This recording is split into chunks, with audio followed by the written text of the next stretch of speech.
Hey everyone, welcome back to our channel.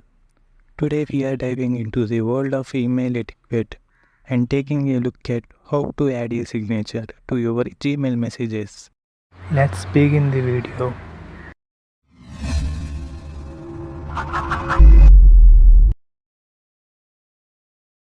In order to add your signature, open Gmail and click the settings cog in the top right corner.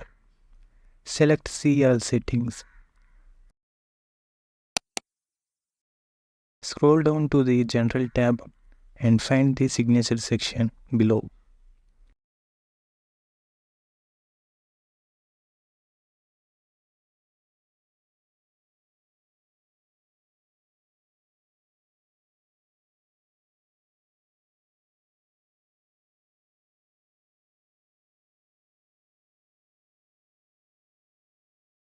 Click Create New to create a new signature, or click on an existing signature to edit it.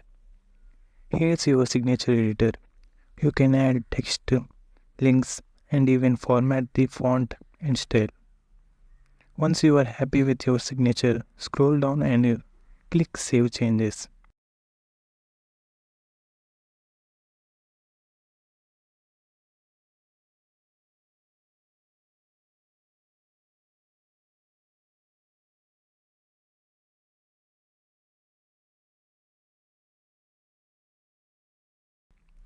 That's all you need to do to add a signature to your Gmail emails. Don't forget to like this video and subscribe for more helpful tech tutorials. Thanks for watching.